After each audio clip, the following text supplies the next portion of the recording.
Before we begin the story, let us know where you're watching from by leaving a comment below. If you enjoy this video, don't forget to like and subscribe. Have a wonderful day. Enjoy the story, everyone. Lila swayed in front of the sink, wielding a soup ladle like a conductor's baton, while a very expensive piece of Japanese porcelain served as her improvised microphone. The 5-year-old Guatemalan girl was completely caught up in the moment, eyes closed, earbuds hidden beneath her long black hair, totally unaware that she was in the most prestigious kitchen in Manhattan, right in the middle of the dinner rush. "And my heart is going to explode," she belted out, holding the final note with such passion that the teacup slipped from her soapy fingers and flew in a perfect arc through the air. That was exactly when fate, with its odd sense of humor, decided it was the perfect moment for Ethan Brooks, renowned chef and owner of Étoile, to walk into the service area. The cup, as if it had a mind of its own, flew straight toward his head. With reflexes worthy of a 3-Michelin-star ninja, Ethan dodged it, but the sudden move made him slip in a puddle of water and fall flat on his back, while the cup landed perfectly on a stack of napkins. "Holy empanadas!" Lila shouted, yanking out her earbuds so quickly that one dangled from her ear like a strange earring. "Mr. Brooks, I didn't mean to. I didn't see you. Oh no, I killed the chef." Ethan, known as the Lion of Gastronomy, a man who could make award-winning chefs cry with a single comment about their sauce, was now sprawled out on the wet kitchen floor, his perfectly white uniform stained with dirty water. To top it off, a piece of carrot peel had landed right on his head like a makeshift culinary beret. "Tell me, Garcia, do you try to assassinate all your bosses, or am I just special?" he asked with surprising calm. The entire kitchen froze. The sous chefs stopped with their knives mid-air. The sommelier stopped mid-pour. Even the steam from the pot seemed to pause. Lila, pale as a clean plate, could already picture herself being deported on the spot. "You know my name," she stammered. Ethan removed the carrot peel from his head with as much dignity as he could muster. "I know the name of everyone who works in my kitchen, especially those who turn my service area into a stage from The Voice." To the horror of everyone present, who expected a public execution, Ethan smiled and added, "By the way, I would have hit the golden buzzer." "A junior sous." Chef dropped a stack of plates, shattering the stunned silence. Ethan stood up, straightened his soaked uniform, and pointed at 2 cooks. "You two, clean up this mess." Then he turned to Lila, who was trembling like a pancake on a whisk. "And you, Shakira of the silverware, come with me." "Am I fired?" Lila asked, already imagining the speech she'd have to give to her Aunt Carmen's photo. "That depends on your answer to my next question," Ethan said, guiding her out of earshot from the others. Lila swallowed hard. It felt like she'd swallowed a whole slotted spoon. Ethan leaned in, his gaze intense. "What's wrong with my cranberry sauce? I heard you humming something about, 'This sauce needs therapy and lemon zest while washing the pans.' I said that?" Lila covered her face with her hands. "My brain and my mouth aren't exclusive. Sometimes they work for different companies." Ethan crossed his arms and waited. Okay, Sachet. Okay. Lila sighed. "It's just, the sauce is sad." "Yes. Sad. Like a Guatemalan telenovela with no drama. Technically, it's correct, but it has no soul. It needs toasted lemon zest and a hint of nutmeg. It's like a singer who hits every note but moves no one, you know?" Ethan opened his mouth to reply but was interrupted by a whirlwind of long legs and Italian perfumes sweeping through the kitchen. Sophia Bennett, his fiancée and heir to a rival restaurant chain, stopped short when she saw her fiancé soaking wet. "Oh my, did you go swimming in the sauce?" Her cat-like eyes landed on Lila, scanning her from head to toe like she was a suspicious ingredient. "And who is this wet person?" "Our acoustics expert for pots and pans," Ethan replied with a perfectly straight face. "Garcia, aren't you going to greet my fiancé?" Lila automatically extended her soapy hand, then realized the horror and quickly pulled it back, wiping it frantically on her apron. "Very nice to meet you, ma'am. I'm Lila Garcia, the, person in charge of cleaning the culinary instruments post-operation." "She does the dishes," Ethan translated, a hint of amusement in his eyes. "Fascinating," Sophia replied with all the excitement of someone finding a cockroach in her designer handbag. "Ethan, darling, we need the quail now, unless you'd prefer the mayor use his power to turn this restaurant into a parking lot." Ethan nodded, slipping back into his professional demeanor. The quail will be on the table in 5 minutes. Then, turning to Lila, he added, Garcia, finish your aquatic symphony and come over to my station. I want your opinion on the sauce. My opinion? Lila's eyes widened, nearly knocking over another cup. But I'm just the dishwasher. Yes, one with an exceptional sense of taste and sound, Ethan said, walking off, only to add with a small smile. And quite a right hook, judging by that cup's flight. As the chef disappeared, Sophia stayed behind, blocking Lila's path back to the sink. I don't know what kind of act you're trying to pull, dear, but save your talents for the local karaoke bar and stay away from my fiancé, she said in a low voice, as sharp as a well-honed knife. Lila, who usually had the courage of a pea in confrontational situations, felt something stir inside her. Perhaps the spirit of her Aunt Carmen, the legendary Guatemalan chef. I'm just here to work, Mrs. Bennett, but if Chef Brooks asks for my professional opinion on the acoustics of soap bubbles, who am I to refuse? Sophia narrowed her eyes. You won't last a week, little Guatemalan girl. Technically, I've already been here for 2 months, Lila replied with a smile, surprising even herself. Must be the scent of my dish soap that keeps the food critics coming back. As Sophia walked off like she was strutting down a Milan runway, Lila dashed back to her sink, leaning on it and breathing like she'd just run a marathon. Hey, Aunt Carmen, what have I gotten myself into? She whispered to the photo tucked among the cleaning supplies, an elegant woman holding a culinary award. I've caught the chef's attention faster than your plan suggested. On the small kitchen radio, the announcer declared, and now, Dreaming Sun by Celia Cruz. Lila smiled, grabbing her mug microphone again. It's a sign, Tia. We're getting closer to finding out what really happened in this kitchen 15 years ago and to clearing your name. Across the kitchen, Ethan was adding toasted lemon zest and a pinch of nutmeg to his sauce, trying not to smile as the melodic voice filled the back room again. There was something refreshing, almost magical, about that clumsy, musical Guatemalan girl. What he didn't know was that Lila Garcia wasn't there just to wash dishes and sing. Her true purpose at Etoile was something he'd find out soon enough. Etoile ran like a Swiss watch after dinner, every cog turning in perfect harmony. Sous chefs cleaned their stations with surgical precision, assistants prepped ingredients for the next day, and Lila was having an intense argument with a particularly stubborn plate. You think you'll win this battle, Mr. Dried Sauce Stain? I've fought crusty tamale sauce for 5 years in Guatemala. You're no match for my brush. Scrubbing vigorously while humming a made-up version of La Carcacha aimed at stubborn stains, Lila didn't realize she had drawn a one-man audience. Ethan Brooks watched, fascinated, as the shy dishwasher transformed into a fierce commander of a dirt-fighting mission. There was something magnetic about her, as if every move was part of a perfectly choreographed routine. I think you've defeated that plate, Garcia, he said. Holy chimichanga. Lila jumped, and the plate slipped from her hands like a soap-covered frisbee, sailing through the air in a perfect arc. Ethan stood still, watching in slow motion. What happened next felt like a scene from a disaster movie. The plate struck a stack of expensive, limited-edition Italian dishes from the Bellagio collection, ones Ethan had imported, especially for next week's charity dinner. The crash that followed could have been the soundtrack to a culinary apocalypse. Lila froze, her face paler than pastry dough, her eyes darting from the horrified faces of her coworkers to the floor, where roughly $20,000 worth of fine porcelain lay in shattered pieces. I'm dead, she whispered, already imagining life as an international fugitive, possibly changing her name to Camila and selling empanadas on some remote Caribbean beach. The kitchen, usually a whirlwind of noise, fell into a silence so deep you could hear a truffle drop. All eyes went back and forth between the broken pieces on the floor and Ethan, waiting for the inevitable explosion from the lion of gastronomy. Javier, the bartender and Lila's best friend, appeared at the kitchen door, drawn by the noise, and immediately knew the end of the world had arrived. Oh boy, he muttered, already mentally calculating how much it would cost to bribe an immigration officer. Ethan walked slowly toward Lila, stepping around the shards like a predator circling its prey, his face impossibly calm, the kind of calm that comes before a tornado. Garcia, please don't deport me, Lila begged. Eyes shut.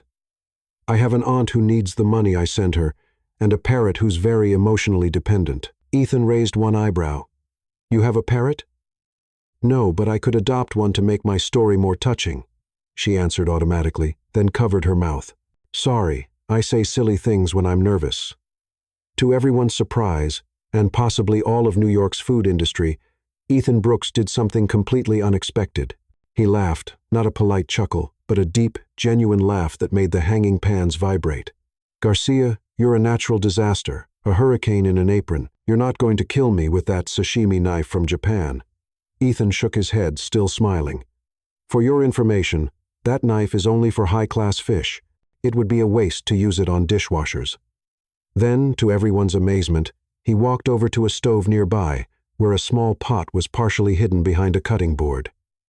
What's this? He asked, lifting the lid. Lila wished she could teleport anywhere else, preferably another planet, as Ethan uncovered her secret experiment.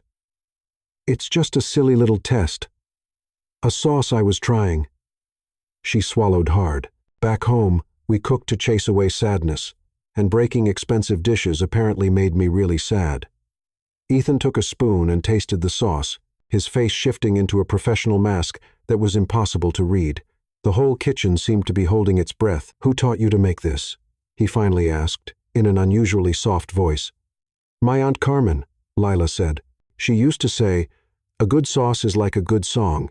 It needs harmony, but also a surprising note that makes you want more. A strange shadow crossed Ethan's face, something between recognition and confusion. This flavor, it's familiar. Lila's heart skipped a beat. He recognized it, she thought, trying to keep her face neutral. Maybe because I used ingredients from your restaurant. She blurted, then stumbled over her words. I mean, not stolen, borrowed permanently. I mean, temporarily. I'll return all the cumin I took. Ethan came back to the moment, looking at the broken porcelain and then at Lila. I should fire you, he said, making her visibly shrink. I should make you pay for this porcelain, which would take about 40 years of washing dishes. The other staff members exchanged sympathetic looks. Javier was already quietly pulling money from his pocket, planning a collection to help his friend escape. But I won't do that. The whole kitchen let out an audible sigh. You won't? Lila asked, confused. No, I'm promoting you. The silence that followed was so heavy it could have been sliced, served, and earned a Michelin star. Promoting? Lila repeated, as if the word were in a foreign language. To kitchen assistant, he announced, as if it were the most natural thing in the world to promote someone who had just destroyed a fortune in fine china. Starting tomorrow, we need someone with your unique taste and musical sense. Claude, the French sous chef, dropped his spatula in shock. But chef, she doesn't even have formal training. And you have 4 degrees and still make a soufflé that weeps when it leaves the oven, Ethan replied coolly. Sometimes what we need is less technique and more heart. He turned to Lila. Kitchen assistant, you'll work directly with me. Double your current salary. Lila opened and closed her mouth several times, like a very confused fish. But why? Ethan pointed to the sauce. Because anyone who can make a sauce like that deserves better than scrubbing other people's plates. And because, he paused, as if trying to solve a puzzle, there's something in that sauce that reminds me of something important I've forgotten. In the corner of the kitchen, Javier watched everything with narrowed eyes. He walked over to Lila as Ethan stepped away to give instructions about cleaning up the broken pieces. This is really strange, my friend. He promotes the walking disaster to assistant after you nearly wrecked half the kitchen? Something doesn't smell right, and it's not the blue cheese in the fridge. Lila shrugged, still in a bit of a daze. Maybe he hit his head when he fell yesterday. Or maybe, Javier looked around and lowered his voice. He knows who your aunt is. A chill ran down Lila's spine. That's impossible. He was way too young when it happened. And her name isn't on any records here. I checked. Just be careful, Lila. You came here to wash dishes and investigate, not to get close to the lion. That's playing with fire. Water, actually, she corrected, showing her wrinkled hands. But don't worry, I know exactly what I'm doing. At that very moment, Ethan was watching the security footage on his phone. Lila washing dishes while singing. There was something captivating about her. Something beyond the well-tuned voice or hidden culinary talent. Something familiar and new at the same time. The chef rubbed his temple. That sauce, the taste, brought back a distant memory. a culinary ghost he couldn't quite identify. Across town, in a small apartment in Queens, an elderly woman answered the phone, smiling as she heard her niece's nervous and excited voice. "Tia Carmen, you won't believe it. I'm in. The chef promoted me to assistant after he tasted your secret sauce. But there's something strange. He said he recognized the taste." "Of course he did, Mija," said Doña Carmen with a smile full of pride and resolve. "That sauce is the secret your father stole from me 15 years ago. It's the proof we needed." Lila clutched the phone tightly, feeling the weight of the family mission. "So what now?" "Now, you're exactly where we need you." The recipe was just the beginning. The real treasure is hidden in his office, a document that proves everything. Lila swallowed hard. "I'm scared, Aunt." "Don't be. You have the best weapon. He can't take his eyes off you when you sing. Use that." At Etoile, the staff were cleaning up the last of the mess, chatting about the unexpected promotion. In all the confusion, no one noticed when Ethan returned to taste the mysterious sauce one more time, like someone trying to recall a half-forgotten melody. Yes, there was something in that sauce, something that brought back dark memories of his father's guilt, something dangerous and delicious at the same time, like Lila Garcia herself. Let's have a little fun with those who only read the comments. Type pizza in the comments. Only those who've read this far will get it. Now let's get back to the story. The news of Lila Garcia's promotion, the singing dishwasher, spread through Etoile like hot grease in a frying pan. In less than 24 hours, the story had been seasoned with speculation, fried in conspiracy theories, and served with a generous side of jealousy. "She must be related to him," a waitress whispered. "I heard she can hypnotize people with that voice," theorized a sous chef. "She probably has compromising photos of the chef with a spatula," suggested Claude, still in disbelief. The truth, however, was far messier. As Lila showed on her first official day as kitchen assistant, "Watch the yolk," Ethan shouted, horrified, as he saw Lila try to separate an egg with all the finesse of a bullfighter handling dynamite. The yolk burst in her trembling hands, dripping between her fingers like a little golden disaster. "Does this count as a deconstructed omelet?" she asked with a hopeful smile. Ethan took a deep breath, something he'd done about 47 times in the past 2 hours. "Garcia, you need to be gentle with the egg. It's not your personal enemy." "Sorry, chef. It's just I'm nervous. My hands are used to sponges, not living things." "Eggs aren't alive, Garcia," he said. "Oh." Lila looked genuinely relieved. "That makes things easier. I thought I was committing culinary murder." Ethan rubbed his temples, wondering briefly if his impulsive decision would bankrupt the restaurant before the week was over. But then something unexpected happened. Lila started to hum softly as she tried again, a gentle melody that seemed to calm not just her but the entire kitchen. Her movements grew smoother, almost like a graceful dance. "Come on, little one, don't be afraid of me," she whispered to the egg, as if charming it. With surprising precision, she cracked it on the edge of the bowl and perfectly separated the white from the yolk, without breaking the delicate membrane. Ethan watched the transformation, completely fascinated. "How did you do that?" Lila shrugged, looking just as surprised as he was. "I sang to it. My aunt always said, food has a soul, and it responds to music, like plants, you know, only faster and tastier." The chef frowned, a faint memory trying to surface in his mind. "That reminds me of something my father once said about a chef who—" He stopped, shaking his head. "Never mind. Keep going with the eggs. We need the 30th of September rated for today's menu." The morning went by in a series of kitchen disasters followed by moments of unexpected brilliance. Lila spilled vegetable broth in her shoes, cut herself 3 times, nothing serious, broke a wire whisk, and almost turned cream into butter by overbeating it. But she also made a perfect julienne while humming La Bamba, seasoned a mushroom sauce with the precision of a Swiss watchmaker, and, to everyone's surprise, calmed an argument between 2 sous chefs simply by improvising a funny song about them. "It's like watching a car crash that somehow turns into a piece of art," said Javier, who had wandered into the kitchen to grab some lemons, his official excuse for checking if his friend was still alive. "She's a walking mess with flashes of genius," Ethan replied, watching Lila from across the kitchen as she cheerfully chatted with an onion before slicing it. "I've never seen anything like it." Javier narrowed his eyes, noticing how the chef was looking at his friend. "You know, chef, she might seem odd, But she's got a big heart and a sad story. Orphaned, raised by an aunt who was a chef and lost everything. Lost everything? How? Javier bit his tongue, realizing he'd said too much.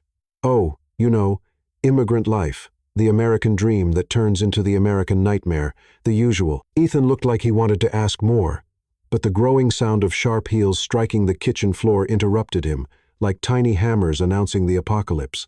Sophia Bennett walked into the kitchen like an Arctic wind, leaving everyone slightly frozen in her wake. Her red dress looked like a declaration of war among the white uniforms. "Ethan, darling, I came to get you for lunch with the investors of—" She stopped when she saw Lila, now holding a knife far too big for her small hands. "What is that dishwasher doing with that knife? Trying to murder Italian cuisine?" Ethan stepped in quickly, positioning himself between the two women like a referee in a fight that hadn't started yet but promised to be bloody. "Sophia, this is Lila Garcia, my new kitchen assistant." The kitchen temperature seemed to drop 10 degrees. "Your what?" "Kitchen assistant," he repeated with a calm tone that clashed with the storm of emotion on his fiancée's face. "She has an exceptional palate and an unusual approach to cooking." Sophia looked Lila up and down, like she was inspecting spoiled produce at the market. "Kitchen assistant? Her? The girl who was washing dishes? The same one who yesterday couldn't tell your Armani jacket from a dish towel?"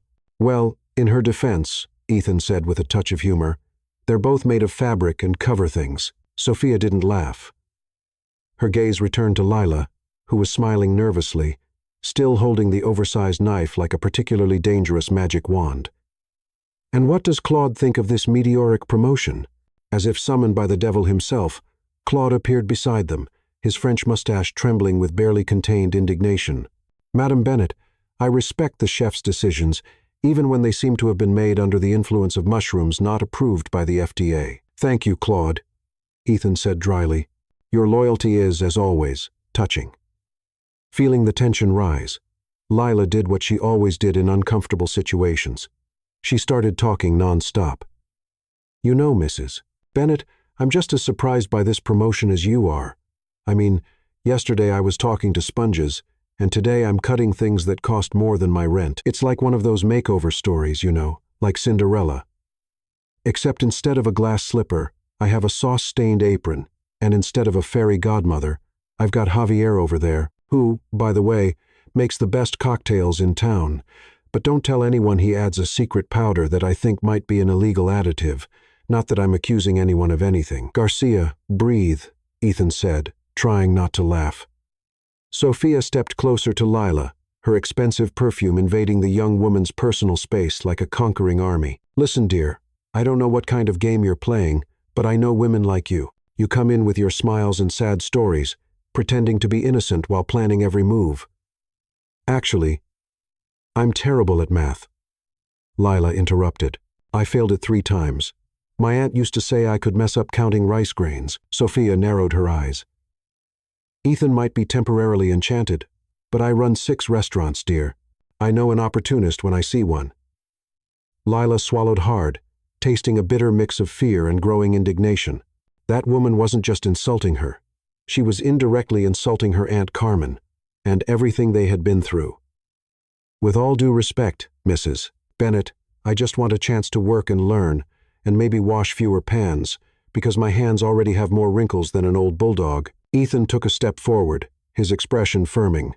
"Sophia, that's enough. The decision was mine, and it's final.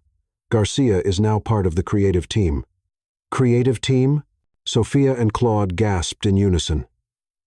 "Exactly," Ethan confirmed. "In fact, I'll be having lunch here today. I need to work on the new menu with my assistant."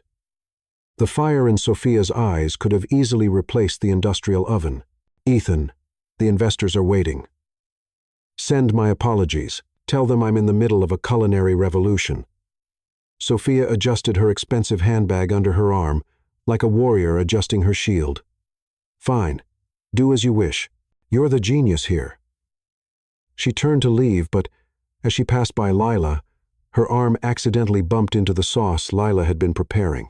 The bowl teetered dangerously, threatening to spill all over the spotless floor. With reflexes that surprised even herself, Lila caught the bowl, saving the sauce but sending a good amount of it in a perfect arc that landed right on Sophia's red dress, creating a stain that oddly resembled the map of Guatemala. The silence that followed was so thick, it could have been served as dessert. "My Valentino dress!" Sophia shrieked, staring at the stain as if Lila had just stabbed her firstborn. "Technically, the sauce costs more per gram than the fabric," Ethan remarked, unable to hold back a smile. "Go ahead, laugh, Ethan, find it amusing, but this person has been causing chaos and destruction since she got here. First your porcelain dishes, now my dress. What's next? The entire restaurant." Ethan surprised everyone, especially Lila, by placing a protective hand on her shoulder. "What's next, Sophia? Are the best reviews this restaurant has ever received. Garcia has something you can't teach. Intuition and passion. Things we've been missing lately." The look Sophia shot Lila could have frozen hell itself. "You'll regret this, darling, and as for you," she pointed a perfectly manicured finger at Lila, "this isn't over." After Sophia's dramatic exit, the kitchen stayed silent for a few moments, until Javier let out a low whistle. "Wow, Lila, you just made an enemy more poisonous than a pufferfish." Lila leaned on the counter, suddenly pale. "She's going to kill me, isn't she? With those sharp heels, she'll turn me into human stew." "No one's turning anyone into stew," Ethan replied, though he didn't sound completely convinced. "Not in my kitchen, at least. Too much paperwork afterward." Lila looked at him, genuinely confused. "Why are you defending me, chef? I just ruined your fiancée's dress after breaking your expensive dishes. Most bosses would have thrown me out the window by now, and we're on the 12th floor." Ethan turned serious, his eyes locked on hers. "Because when you hum while you cook, I see something I had forgotten. Joy, passion, love for what we do here." He pointed toward the sauce, still in the bowl. "This sauce you made, it reminds me of something important, an unpaid debt." Lila's heart skipped a beat. She was getting closer to her goal. "What kind of debt?" But Ethan had already turned away, slipping back into his usual demanding chef role. "Forget it. We've got work to do, and you need to learn how to use that knife before you decapitate someone, preferably not my fiancé, tempting as that may be right now." The rest of the day was a whirlwind of activity. Lila learned more about cooking in the next 6 hours than she had in the last 6 months. Ethan was a strict but patient teacher, pointing out mistakes without being harsh and quietly celebrating her small victories. What surprised the young Guatemalan woman most was that he actually listened when she suggested changes or additions to classic dishes. "What if we add a touch of nutmeg here?" she suggested timidly while preparing a sauce for meats. "Nutmeg with red meat?" Claude looked like he was about to have a heart attack. Culinary blasphemy. But Ethan just thought for a moment, then nodded. "Try it, just a pinch." The result was so surprising that even Claude had to admit, reluctantly, like a true Frenchman facing foreign cuisine, "It's not completely terrible." At the end of the shift, while the team was cleaning their stations, Ethan called Lila into his office. Her heart raced. She was finally going to enter the place where her aunt believed the proof they needed was hidden. The office was elegant and minimal, with shelves full of cookbooks and a few framed photos. Lila tried not to look too obvious as she scanned every inch of the space, searching for something familiar, and then she saw it. On the wall behind the desk, partly hidden by awards and certificates, was an old photograph. In it, an older man who looked a lot like Ethan, obviously his father, was smiling beside a middle-aged Guatemalan chef, her Aunt Carmen. Lila couldn't hold back a gasp. "Do you know that woman?" Ethan asked. Noticing her reaction, she turned away, trying to hide her emotions. "No, she just looks like someone I've seen before." Ethan looked at the photo. "She was a chef who worked for my dad, briefly, before this place became Étoile. Elena or Carmen, something like that. I think she went back to Guatemala." "And why keep her picture up?" Ethan frowned, like he was asking himself the same question. "My dad kept it. After he passed, I just left everything as it was." There was more to that story. Lila could feel it. But before she could ask anything else, Ethan shifted back into professional mode. "Garcia, I want you to work with me on the new menu. We need fresh ideas, surprising flavors. Something that sets Étoile apart." Lila blinked several times. "Me?" But I'm just a former dishwasher who got promoted literally 12 hours ago. Exactly. You're not stuck in old habits. You're not afraid to mix the unexpected, he paused, like your aunt used to do. Lila froze. My aunt? You said she was a chef, right? That she taught you about the sauce. Oh, right. Lila laughed nervously. Home chef, you know. She was great with comforting Guatemalan food, nothing fancy. Ethan didn't look fully convinced, but didn't push. Well, I want you to bring that spirit in here, food that tells stories, that moves people. Can you do that?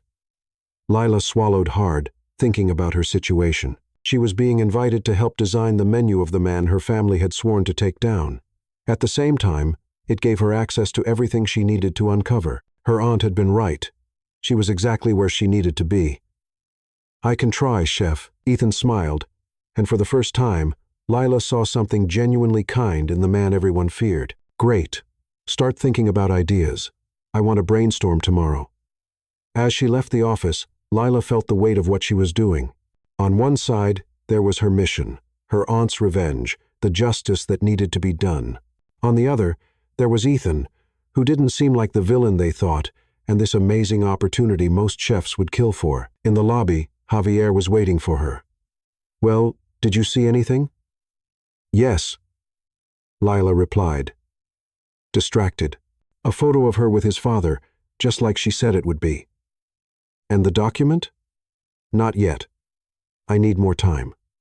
Javier studied his friend's face. Are you sure you want to keep going with this, Lila? You seem different. What do you mean? I don't know, like you're starting to actually like it here. Lila adjusted her bag on her shoulder, avoiding his eyes. I'm just playing my part, like we agreed. Nothing's changed. But something had changed, and as they walked home through the New York twilight, Lila couldn't stop thinking about the look on Ethan's face when he tasted her sauce, the way he defended her from Sophia, the trust he was placing in her. For the first time since arriving at Etoile, Lila Garcia wondered if she was on the right side of this story. Across town, Ethan Brooks stared at the old photograph in his office, a question growing in his mind. There was something familiar about the new assistant, something in her eyes, in the way she talked about food, something that triggered a distant memory. Meanwhile, in her luxury apartment, Sophia Bennett was making phone calls, determined to find out exactly who Lila Garcia was and what a simple Guatemalan dishwasher might be hiding. Etoile after hours was a completely different place. Without the rush of orders, the clatter of dishes, and the pressure of demanding guests, the kitchen felt almost like an abandoned temple, its stainless steel surfaces quietly gleaming under the emergency lights. Lila Garcia checked the time, 11:47 p.m. The night security guard would be doing his rounds downstairs, and she had exactly 18 minutes to explore Ethan's office without interruption. This is crazy, she muttered to herself as she entered the code she had discreetly watched Ethan use earlier. Breaking in, spying, and possibly a federal offense, all in one Tuesday night. Aunt Carmen owes me a lot of tamales after this. The office door clicked open with barely a sound, and Lila slipped inside like a startled cat. She turned on only the small desk lamp, casting a soft golden circle of light that barely reached halfway across the room. Okay, important document. Time to show yourself, she whispered, scanning the shelves and drawers. If I were a secret file stealing recipes from talented Guatemalan chefs, where would I hide? She started methodically going through the desk drawers. The first held only office supplies, organized with almost obsessive neatness. The second, drafts of menus and notes about suppliers. For someone known for chaotic creativity, this man is annoyingly organized, she muttered, opening the third drawer. There, she found a collection of newspaper clippings, carefully preserved in plastic sleeves. Most were about Etoile and its success, but one in particular caught her eye. It was a small note in Spanish from a Guatemalan newspaper, announcing the closure of the restaurant Sabores de Casa in New York, 15 years ago, her Aunt Carmen's restaurant. Lila's heart skipped a beat. Why would Ethan keep this? She kept searching, growing more anxious by the second. Then she noticed an old cookbook on the top shelf with a worn red cover and the title, Brooks' Family Secrets in gold letters. Bingo, she whispered, stretching on her toes to reach it. The book was heavier than it looked, and Lila almost dropped it when she finally pulled it free. She opened it with trembling fingers, carefully flipping through the yellowed pages. What she found made her heart stop. There were recipes her aunt had described in detail: the cranberry, nutmeg sauce that had become the restaurant's signature, the marinade technique for meats that made Ethan famous, the spiced soufflé that had won 3 international awards, each one signed not by William Brooks, Ethan's father, but by Carmen Martinez, her aunt. And on the last page, almost like a final insult, a handwritten note from William: "Remember, Ethan, cooking is business. Sentiment doesn't fill restaurants. What matters is who gets the credit, not who came up with it first. Build your empire with what we have. Don't worry about the past." Lila felt her stomach turn. So it was true, she whispered, feeling a mix of triumph and nausea. He really stole everything from her. She was so focused on the discovery that she didn't hear the approaching footsteps or notice when the office door quietly opened. "Find something interesting?" Lila let out a muffled gasp, dropping the book with a dull thud. Ethan Brooks was leaning against the doorway, his eyes locked on her like a predator watching its prey. "Chef, I was just—" Lila looked around frantically, as if the universe might provide a good excuse for sneaking into his office just before midnight. "Snooping around my office and going through my things?" He finished for her, his voice dangerously calm. "Looking for sauce recipes?" she said with a smile so forced even a 5-year-old could see through it. "You know how it is. Acute culinary insomnia, very common problem in Guatemala." Ethan walked into the room and closed the door behind him. Instead of calling security or yelling, as Lila had expected, he simply bent down and picked up the fallen book. "You know what's funny, Garcia?" he said, flipping through the book like it was familiar. "I used to think it was a coincidence, your accent, the way you sing while you cook, your instinct with spices. But it's not a coincidence, is it?" Lila felt her blood run cold. "I don't know what you're talking about." Ethan opened the book to a specific page, an old photo showing her Aunt Carmen, much younger, holding a baby with a little girl by her side. "This is you, isn't it? With your aunt." The silence that followed was as heavy as a cast-iron pan. "How? How did you find out?" Lila finally asked, realizing there was no use denying it.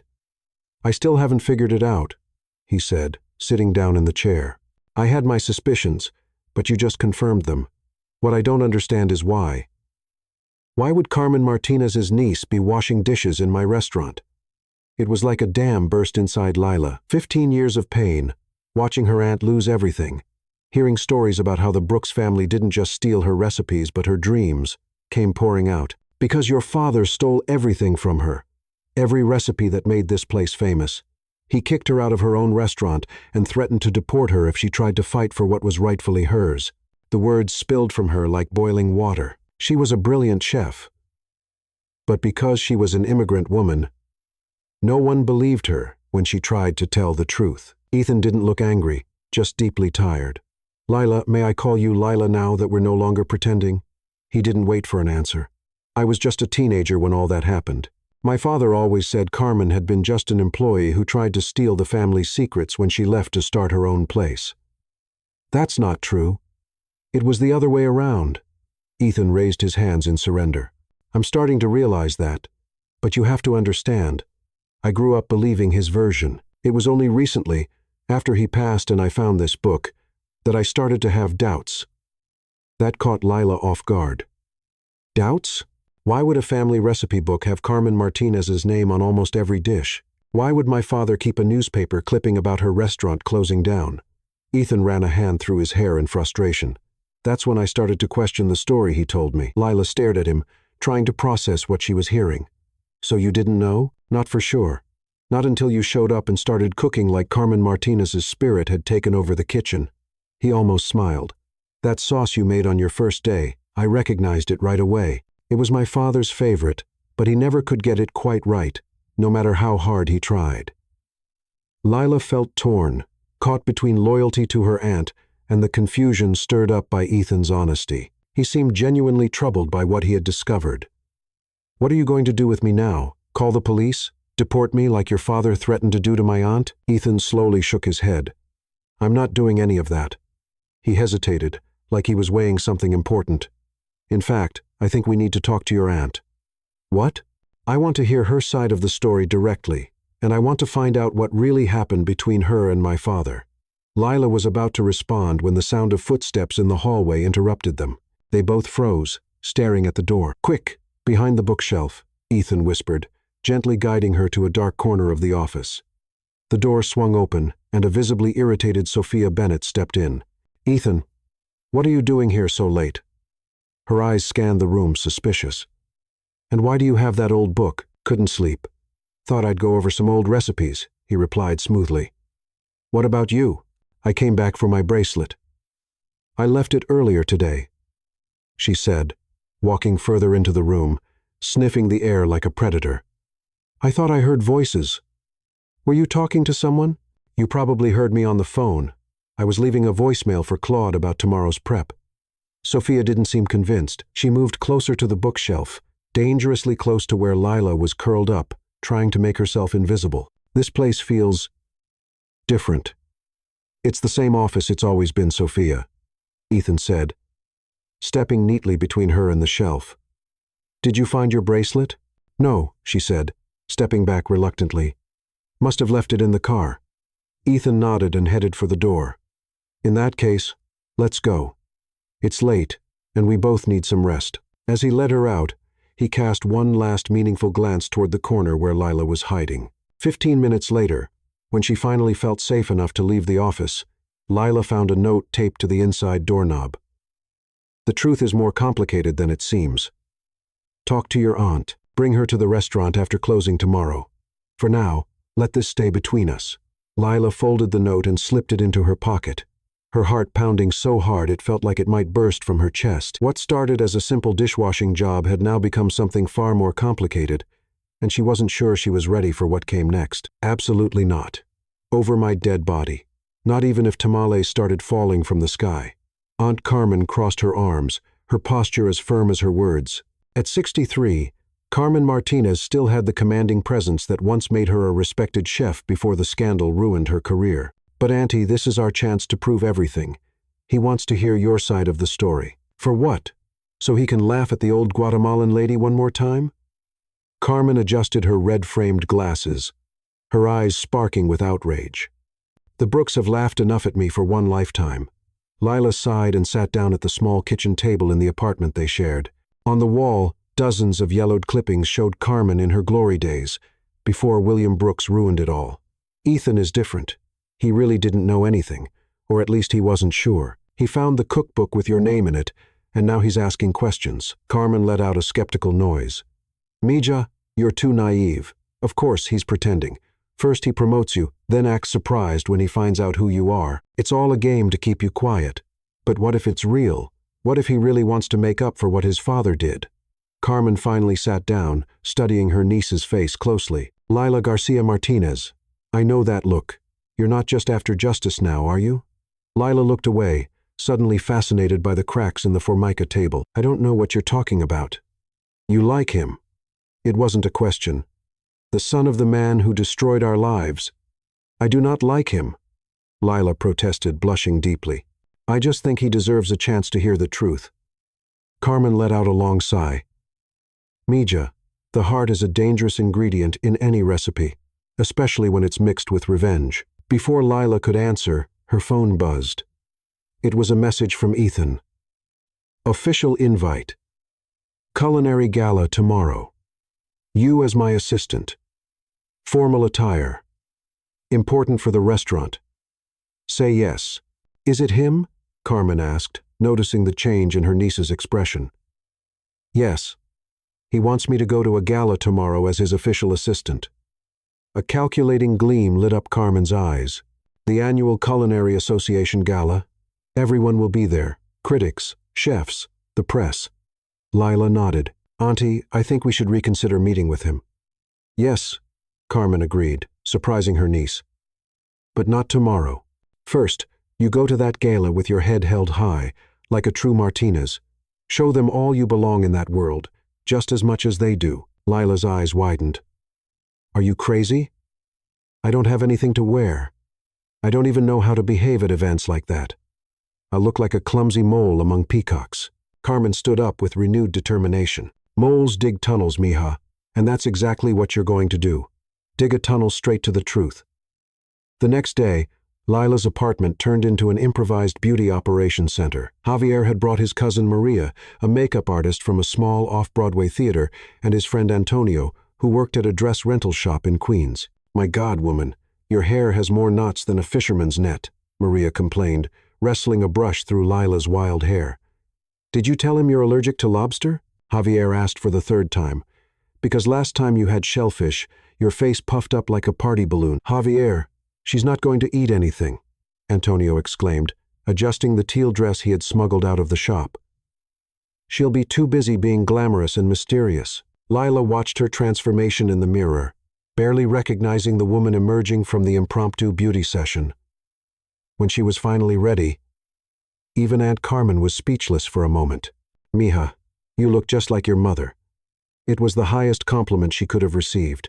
The Grand Lux Hotel sparkled like a jewel in the Manhattan night, filled with culinary celebrities and socialites hungrier for connections than for food. Lila entered nervously, feeling like an imposter in her borrowed gown. Ethan stood at the entrance, striking in his tuxedo, and for one awkward moment, he didn't recognize her. "I'm looking for my assistant Lila Garcia. Have you seen her?" He stopped, his eyes widening comically. "Garcia." "Surprise," she mumbled, uncomfortable. "Turns out there's a woman hiding under all that sauce and flour." Ethan looked genuinely impressed. "You look different. Different as in good, or different as in who let the dishwasher into the party?" He smiled and offered his arm. "Different as in stunning." Lila blushed furiously, silently thanking the generous layer of foundation Maria had applied. The evening was going surprisingly well. Lila had discovered that, despite her lack of formal training, she knew more about food than many of the wealthy guests.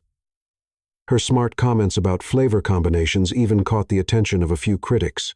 "You have a remarkable palate," said an older woman, whom Lila later learned was Margaret Stone, the most feared food critic in New York. "Actually, I come from the dishwashing station," Lila replied honestly, making Ethan choke on his champagne.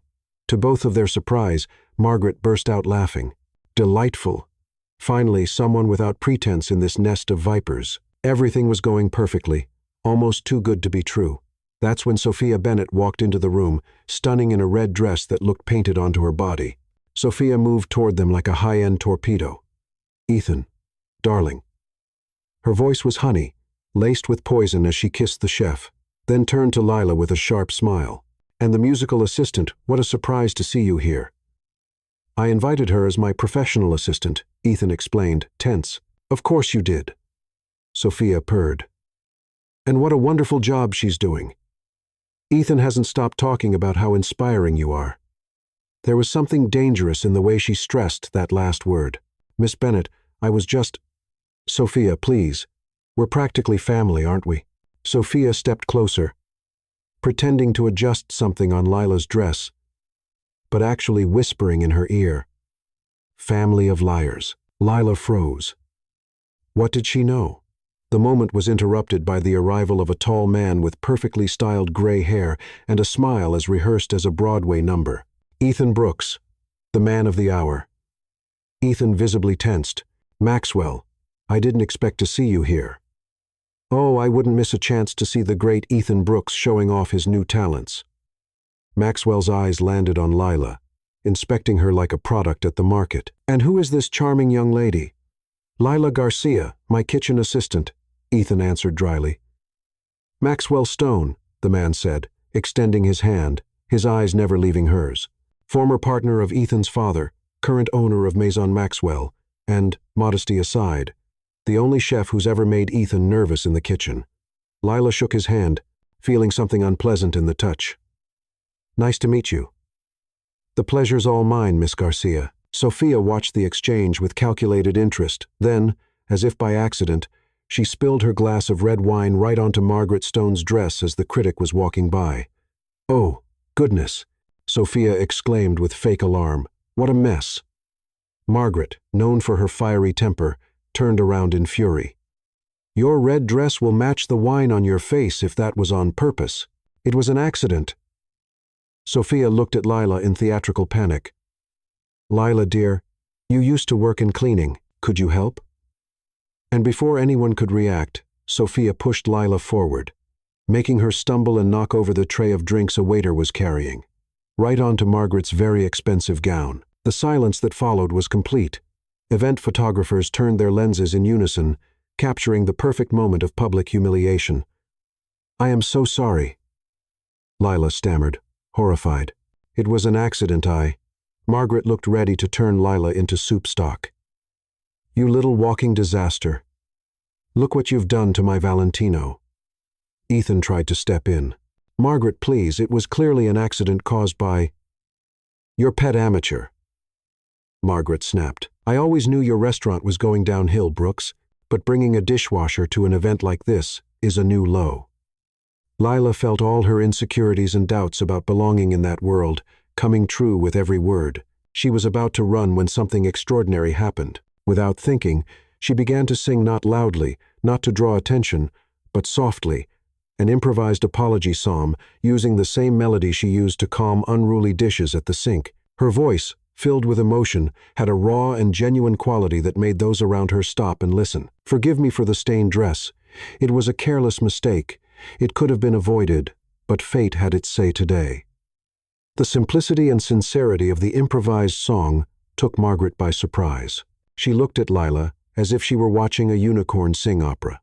When Lila finished, there was a stunned moment of silence before Margaret let out a surprisingly warm laugh. "Well, that's certainly the most original apology I've ever received." She adjusted her glasses, studying Lila with new interest. "You're a peculiar creature, aren't you?"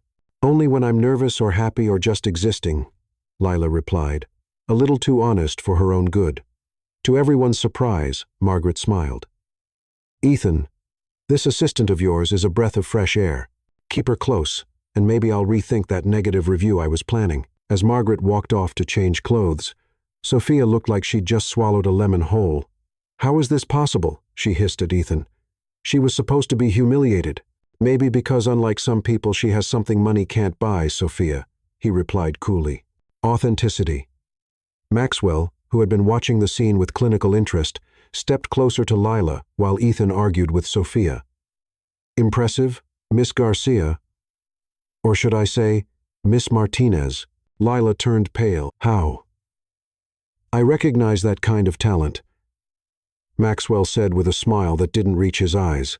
"I worked with your Aunt Carmen, remember? Before William, let's say, restructured the business." "You knew my aunt?" "Knew her very well. I was there when it all happened," he said in a lower voice. "And I can help you prove what William did." Lila felt her heart racing. "Why? Why would you help me?" "Let's just say I've got scores to settle with the Brooks, too. William betrayed me, just like he betrayed your aunt." He slipped her a card discreetly. "Come see me tomorrow. I've got documents you'll want to see." Before she could respond, Ethan appeared beside her again, giving Maxwell a cold stare. "Hope you're not trying to steal my assistant, Maxwell." The older chef smiled, "Just offering other opportunities. Everyone deserves to know their options." The rest of the evening passed in a blur. Lila managed to get through it without any more mishaps, but she could feel Maxwell watching her, his gaze full of unspoken promises. When Ethan drove her home in his fancy car, the silence between them was thick with questions they weren't asking. What did Maxwell want? He finally asked when they pulled up in front of the modest building where Lila lived. "Nothing important," Lila lied. "Lila." Ethan turned to face her. "Maxwell isn't who you think. He was my father's partner and part of all his schemes. Whatever he promised. He said he has proof." Lila interrupted. "Documents about what happened to my aunt." Ethan closed his eyes for a moment. "Of course he said that. He wants to hurt me, and you're the perfect way to do it." "Or maybe he's the only one willing to tell the truth," Lila replied, feeling the confusion grow inside her. "How can I trust you, Ethan? Your father ruined my aunt's life. He stole everything from her. And I'm trying to understand exactly what happened." His frustration was clear in his voice. "Why do you think I want to talk to your aunt? Why do you think I kept you around even when I knew you were hiding something?" "Because I'm good in the kitchen?" she said with a sad smile. "Because there's something about you that—" He paused, clearly searching for the right words. "Something that makes me want to be better. To do what's right." The air inside the car felt charged. Lila found herself leaning toward him, like something invisible was pulling her closer. Ethan leaned in too, his eyes fixed on her lips. A knock on the window made them jump like teenagers caught by their parents. It was Javier, holding grocery bags and wearing a mischievous smile. "Am I interrupting something?" Lila got out of the car like it was on fire, her cheeks burning. "No, we were just discussing recipes. Thank you for the ride, chef. See you tomorrow." Before Ethan could answer, she was already inside the building, leaving him alone with a puzzled smile on his face. Inside the apartment, Aunt Carmen was waiting anxiously. "Well, how did it go?"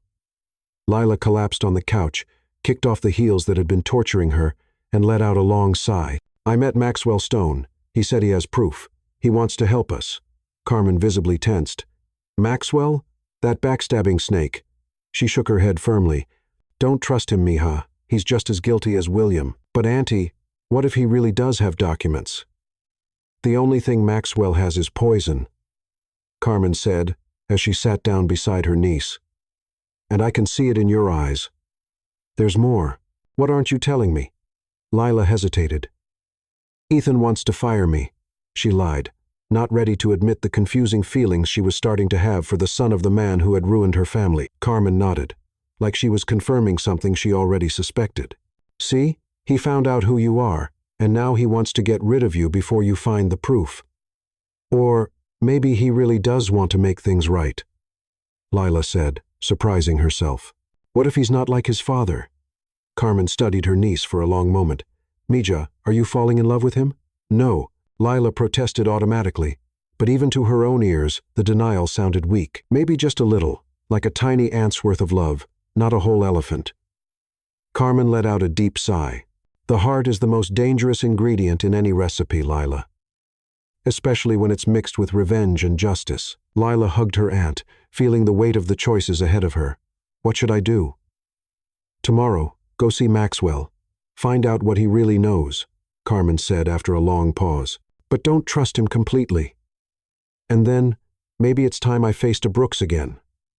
Across town, Ethan was staring at an old photo in his office. The image of Carmen Martinez smiling next to his father. He'd never noticed it before. But there was something in her eyes that reminded him of Lila, the same mix of fire and kindness. Meanwhile, in her luxurious apartment, Sophia Bennett received a message from her private investigator with full information about Lila Garcia Martinez and her Aunt Carmen. A wicked smile formed on her perfect lips as she typed a message to Maxwell Stone. "I've got what you need on the girl. Time to finish what you started 15 years ago." Maxwell Stone's office at Maison Maxwell was exactly what Lila expected from a man like him. Flashy, cold, and carefully impressive. Awards were placed to catch the light, photos with celebrities covered an entire wall, and the scent of old money mixed with expensive Italian cologne. "Miss Martinez, or do you prefer Garcia?" Maxwell motioned to a leather chair that probably cost more than Lila's entire apartment. "Coffee? Champagne? Something stronger, perhaps?" "Only the truth will do," Lila replied, staying on her feet. "You said you have proof about what happened to my aunt." Maxwell smiled, a gesture that never reached his eyes. "Straight to the point. I like that." He opened a drawer and pulled out an old folder. "You know, I was there when it all happened. I was William Brooks's partner in the beginning, before he pushed me out too." "So you witnessed him stealing my aunt's recipes?" Maxwell paused dramatically. "I didn't just witness it, dear. I helped." Lila felt like the floor had dropped out from under her. "What do you mean?" "Business is business. William wanted Carmen's recipes. I wanted a bigger share. We made a deal." He shrugged, as if talking about trading cards, not destroying someone's life. "Of course, he betrayed me too. The Brooks are like that. It runs in their blood. Why are you telling me this? Why help me now?" Maxwell stepped closer, his expensive cologne almost overwhelming. "Let's just say I have a proposal for you, Lila, one that would benefit both of us."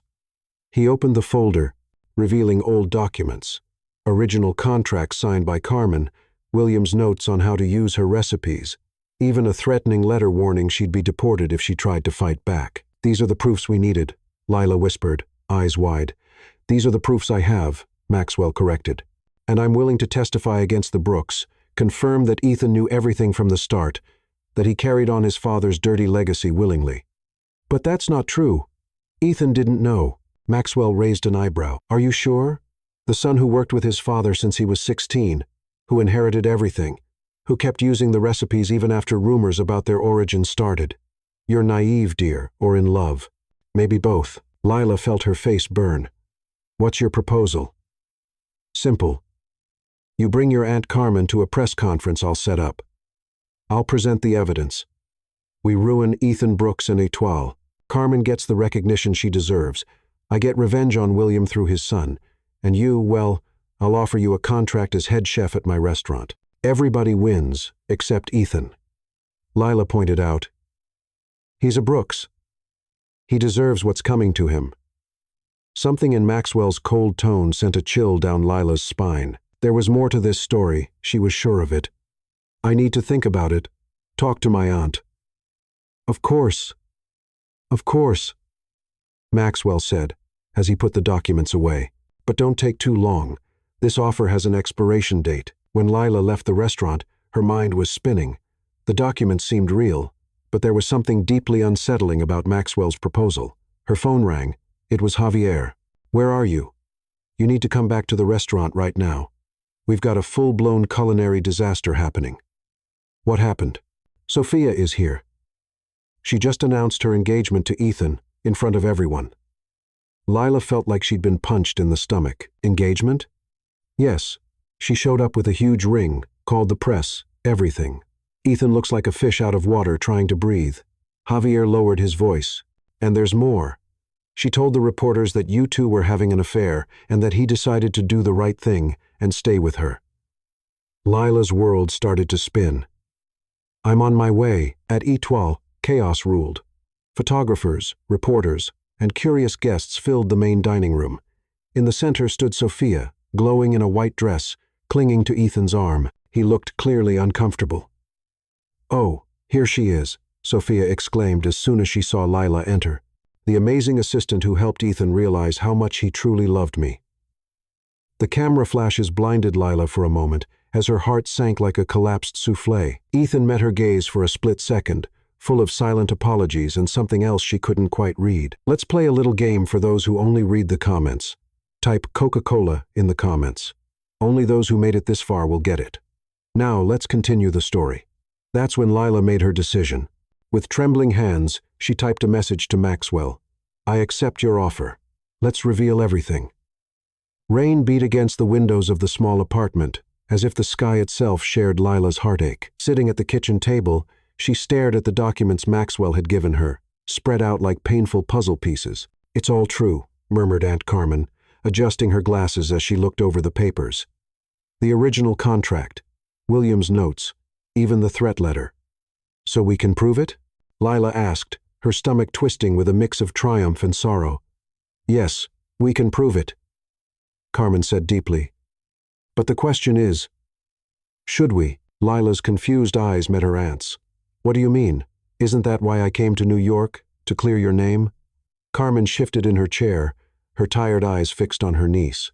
Sweetheart, when you started all this, it was just a story of villains and heroes in your mind.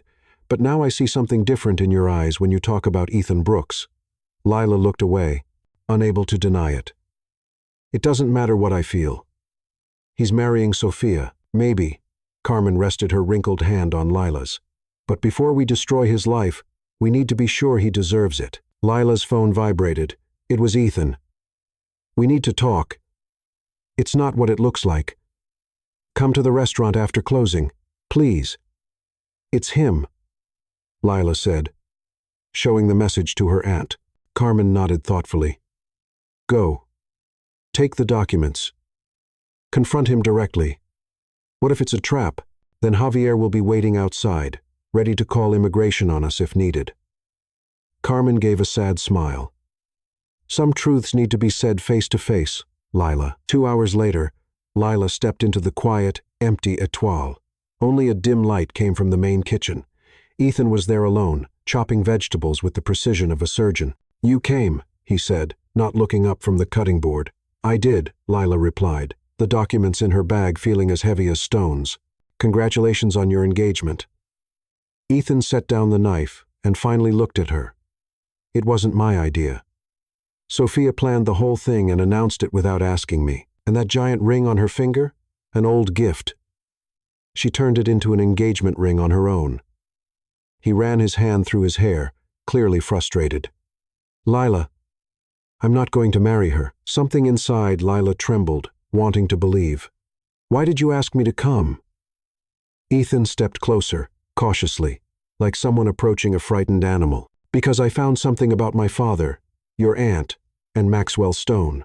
Lila pulled the documents from her bag and spread them out on the counter. This? She challenged. Ethan's eyes widened as he recognized the papers. Where did you get this? Maxwell Stone. He told me everything. How he helped your father steal my aunt's recipes, how they threatened her and ruined everything she built. Ethan picked up one of the documents, his hand slightly shaking. He's using you, Lila. Maxwell is just as guilty as my father. He admitted that, unlike you, who keeps pretending to be innocent. Lila's emotional outburst echoed through the empty kitchen. Ethan didn't back down. I was just a teenager when it all happened. By the time I started to suspect something, my father was already sick, and when I found the recipe book with her name on it, he had already passed away.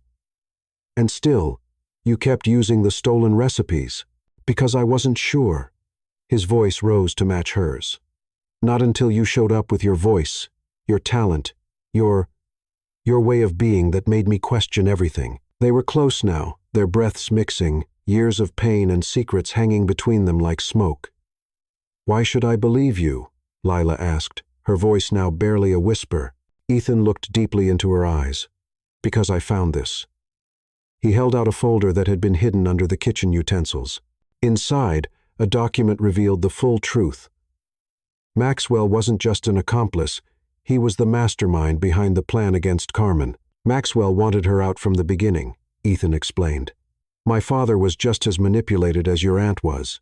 Before Lila could process what he had just said, the kitchen door swung open. What a touching scene. Sophia's sharp voice cut through the air. The chef and his dishwasher, scheming behind the fiancée's back.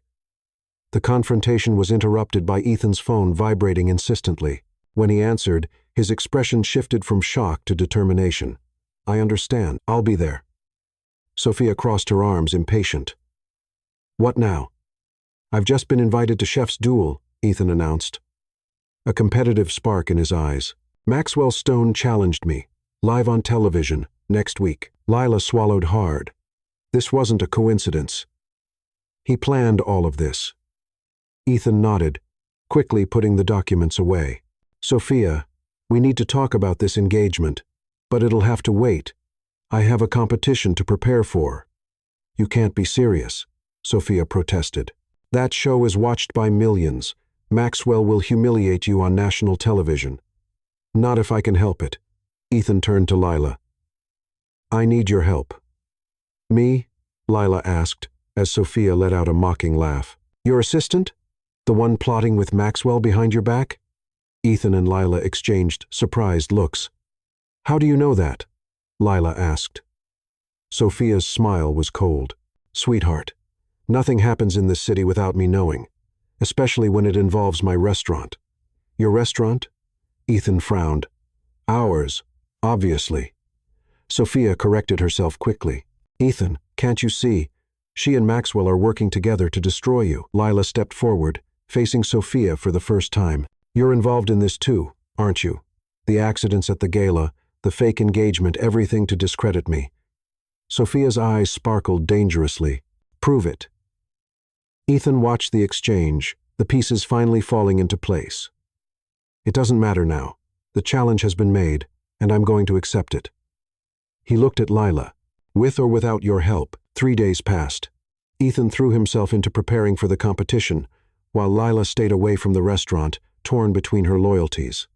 At her apartment, Aunt Carmen was packing her bags. You're not going to help him? She asked, folding an apron neatly. How could I? After everything that happened.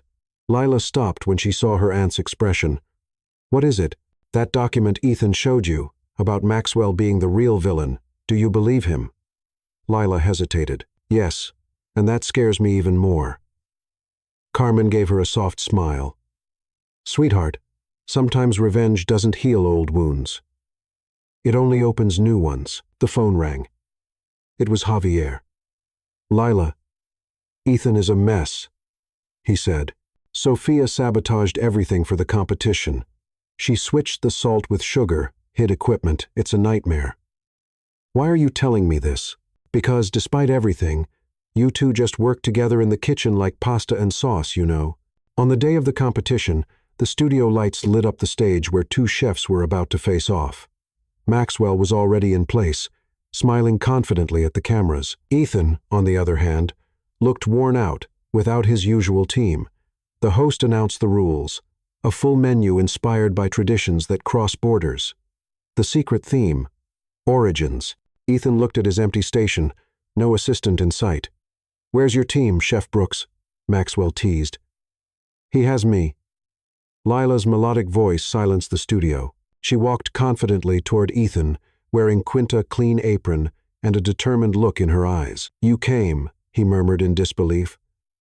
"Someone has to stop you from mixing up salt and sugar," she answered with a small smile. "Besides, I know a few songs that might help with the seasoning." Behind the cameras, Sophia watched furiously, while Aunt Carmen observed everything with a proud sparkle in her eyes.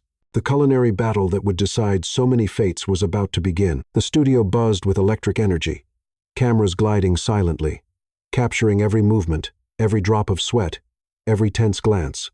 It felt like a battle between modern-day gladiators, only with chef's knives and gourmet ingredients as weapons. "Contestants, get ready," the host announced dramatically. "You have 90 minutes to create a full menu that represents origins. Ready? Cook."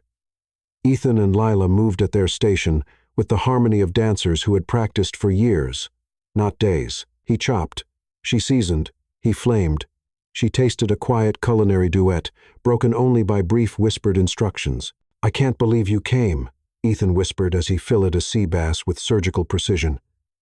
"Me neither," Lila admitted, adding fresh herbs to a simmering broth. "But some truths need to come out, and this competition seems like the perfect place." Across the studio, Maxwell led a team of 3 assistants like a general at war, casting confident glances at the cameras and smug smiles toward the opposing team. "They look lost, don't they?" he said loudly enough for the mics to pick up. "Maybe they should ask Carmen Martinez how to make a real Guatemalan sauce." The whole studio seemed to freeze for a second. Ethan and Lila exchanged alarmed looks. Maxwell was playing dirty, trying to bring everything out too soon. "He's trying to throw us off," Ethan murmured. "Focus on the menu." Lila nodded, though her hands trembled slightly. That's when she started humming softly, a gentle melody that slowly brought her calm back. Ethan smiled, oddly comforted by the simple tune. Meanwhile, backstage, Javier was quietly guiding Aunt Carmen to a special seat in the audience, right in Ethan and Lila's line of sight. "Are you sure about this, Mrs. Carmen?" he asked, concerned. "Absolutely," she answered, sitting down with dignity. "It's time for the truth, Javier. All of it." Back at the stations, the competition was heating up. Maxwell presented technically flawless dishes: caramelized scallops in saffron sauce, a perfect risotto, lamb with an award-winning wine reduction. Ethan and Lila responded with dishes that told stories: a ceviche blending Guatemalan and French techniques, a ragu honoring both New York and Antigua, a dessert combining surprising textures with comforting flavors. "We need something more impressive for the main course," Ethan whispered, worried. "Something that tells the whole story." That's when Lila saw her aunt in the audience. Carmen smiled gently and made a small gesture, like adding nutmeg to a recipe. Lila's heart raced. "The secret sauce," she murmured. "The one your family stole from my aunt." "Lila, no." She touched his arm gently. "Let's remake it together, the right way, the original version, with my touch and yours, a reconciliation in the form of a sauce." As they worked on the groundbreaking sauce, Sophia quietly slipped backstage with a wicked smile. She moved toward the oven temperature controls, but Javier, already watching her closely, stepped into her path. "Looking for the restroom, Mrs. Bennett?" "It's the other way." In the final frantic minutes, Maxwell, confident in his win, prepared for his final flourish. When the host came over for a quick interview, he smiled at the cameras. "This menu stands for tradition and evolution. Some chefs, he looked meaningfully at Ethan, don't respect the origins of recipes. They take what doesn't belong to them. The cameras caught Ethan's somber expression and Lila's alarmed eyes. That's when Carmen Martinez stood up in the audience, catching everyone's attention. "Tell us more about respecting origins, Maxwell," she said, her voice, though aged, carrying the kind of authority that silenced the whole studio. "Maybe you should explain how you and William Brooks stole from me, how you suggested I'd be threatened with deportation." Maxwell visibly paled. "Carmen, what are you doing here?" The cameras spun wildly, capturing the unexpected drama. The host, sensing television gold, moved toward Carmen. "Ma'am, would you care to explain these accusations?" Carmen walked to the center of the studio, between the two cooking stations. "Gladly. I'm Carmen Martinez, the real creator of the recipes that made Etoile famous." In a move that shocked everyone, Ethan stepped away from his station and joined Carmen. "It's true," he confirmed, his face showing raw honesty. "My father stole her recipes, and I, without fully knowing, kept using them." The studio erupted in shocked whispers. Maxwell tried to interrupt. "He's lying. It was his idea all along." "I have documents that prove otherwise," Ethan announced, revealing the folder he had shown Lila days earlier. Maxwell didn't just take part in the theft. He was the mastermind behind the whole plan. The camera zoomed in on the incriminating documents. "And I can confirm that," added Sophia, shocking everyone as she stepped out from behind the scenes. "Maxwell came to me weeks ago, once he found out Lila was working at Etoile. He planned all of this." The final betrayal left Maxwell frozen in place as the truth finally came to light in front of millions of viewers. Here it is. The poor girl was washing dishes, singing with a teacup in hand, unaware that the millionaire chef couldn't take his eyes off her. Chapter 10. The Song of Love. 6 months later, the fogged windows of a restaurant in the heart of Manhattan reflected colorful lights and lively silhouettes. A sleek sign above the door read Canto y Sabor, cuisine with a story. The former Etoile had been completely transformed. The decor now blended elegant French details with vibrant Guatemalan touches. Most importantly, hanging on the wall among awards and glowing reviews, was a framed photo of Carmen Martinez and Ethan Brooks cutting the ribbon together at the grand opening, a silent testament to justice and reconciliation. In the kitchen, Ethan watched as Lila plated the final dishes with the same graceful rhythm that had enchanted him that very first night. "The critics are absolutely thrilled," Javier announced, now the official bar manager and a sommelier in training. The Times critic wrote the word sublime 15 times in his notes. Lila blushed, adjusting the elegant sous chef uniform that still felt like an unlikely dream every morning. "It's the new sauce. Aunt Carmen fine-tuned the recipe yesterday." "No, dear," Carmen said, stepping forward with restored dignity and a spark in her eyes. "It's your song that brings flavor to every dish. It always has." Ethan checked his watch nervously for the 10th time in 5 minutes. "Is everything ready for tonight?" he asked Javier, trying and failing to sound casual. "Everything's set, boss. The special table, the lights, the flowers, the orchestra, that ultra-rare champagne we smuggled straight from the Pope's private cellar." Javier stopped when he saw Ethan's panic-stricken look. "I mean, yes, the basics are ready." Lila raised an eyebrow, suspicious. "You're all acting stranger than flaming ice cream. What's going on?" "Special night," Ethan, Javier, and Carmen all said at once, far from convincingly. 6-month anniversary of the restaurant, Ethan added quickly. "Which just happens to fall on a Tuesday?" Lila asked, skeptical. "Anniversaries are unpredictable like that," Javier said wisely. "They show up on the most unexpected days." Before Lila could ask any more questions, Ethan gently suggested she go rest and get ready for the evening's special service. Growing more suspicious but agreeing to play along for now, she left. The transformation of the restaurant that afternoon was remarkable. The main dining room had become a magical indoor garden, with thousands of tiny lights like stars, fresh flowers on every surface, and, in the center, the white piano Lila occasionally played when she thought no one was listening. At 8 o'clock, wearing a midnight blue dress secretly ordered for the occasion by Carmen and Javier, Lila stepped into the restaurant and froze in the doorway. What on earth? The restaurant was full, but not with regular customers. Every familiar face from her life in New York was there, smiling at her, fellow kitchen staff, suppliers who had become friends, even her old co-workers from the dishwashing station. In the front row, seated in places of honor, were her cousin from Guatemala and the cousin's young children, dressed in their best clothes, brought in secretly for the surprise. At the center of it all stood Ethan, flawless in a tuxedo, looking both terrified and determined. "Good evening, everyone," he began, his voice a little shaky but gaining strength. "Thank you for being here on this special night." Ethan walked over to Lila, gently taking her hands. "They say life is made of defining moments, little choices that change everything. For me, one of those moments was when I walked into the kitchen off hours and found a dishwasher singing with such feeling that she turned an ordinary teacup into something magical." A wave of tender laughter moved through the crowd as Lila fought back the tears beginning to form.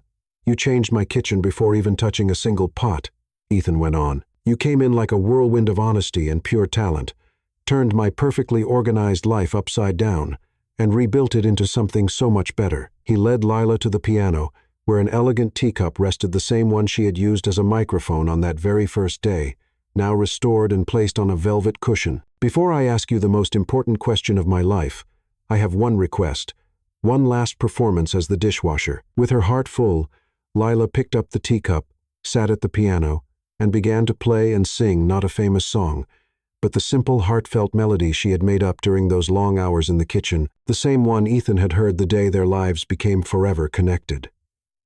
As the final note faded, Ethan knelt beside the piano, but instead of pulling out a ring box, he signaled to Javier, who brought over a covered tray, just like the ones they use to serve fancy dishes to customers. "Every great chef knows that presentation is just as important as flavor," Ethan said, lifting the cover to reveal not only a stunning ring but a perfect miniature of the kitchen where they first met, with two tiny figures, one washing dishes and singing, the other watching, completely captivated. Lila Garcia Martinez, his voice now strong and steady.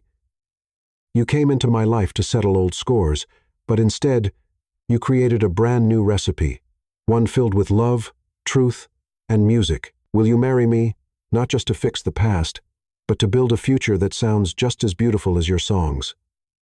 Through laughter and tears, Lila answered, "Yes, 1,000 times yes." Then, with her usual humor, she added, "But you know, I'll still be singing to the dishes, right?" "I wouldn't expect anything less," he replied, placing the ring on her finger as the entire restaurant erupted in applause. 3 months later, an industrial kitchen set up right on the beach in Antigua, Guatemala, buzzed with activity. Ethan and Lila's wedding couldn't happen anywhere else but where food was being made, under the open sky, with the ocean as their witness. Aunt Carmen, glowing in her traditional Guatemalan dress, oversaw the banquet preparations with her usual confidence. Javier, the nervous best man, checked the drinks for the 20th time, making sure every glass was perfectly in place. The makeshift altar was a masterpiece. Polished kitchen utensils arranged like floral sculptures, a wooden spoon arch woven together, and, at the center, hanging like a sacred symbol of their beginning, the teacup Lila had used as a microphone. When the bride finally appeared, wearing a dress that blended Guatemalan tradition with modern elegance, Ethan couldn't hold back his tears. She walked down the sandy aisle, softly humming, unaware of the powerful effect her voice still had on him. Their vows were full of laughter and emotion, promises of shared recipes, melodies composed together, and the commitment that no broken dish or burnt sauce would ever shake what they had built. At the end of the ceremony, as the officiant announced the kiss, Ethan surprised everyone by pulling a wooden spoon from his jacket pocket and handing it to Lila. "My baton for the conductor of my life," he said solemnly. Lila took the spoon and, raising it like a true maestro, led them into the perfect kiss, filled with love, honesty, and a touch of humor, just like the one-of-a-kind recipe they had created together. As the guests celebrated late into the night with music, amazing food, and shared stories, Carmen watched the couple dancing under the stars. "The best revenge," she murmured to Javier, "is a life well lived. And maybe a good sauce. And a millionaire chef who can't take his eyes off her," Javier added with a wink. On the improvised dance floor, Ethan spun Lila around, his eyes never leaving hers, just like that first day in the kitchen when a simple dishwasher sang into a teacup, not knowing the millionaire chef couldn't stop watching her.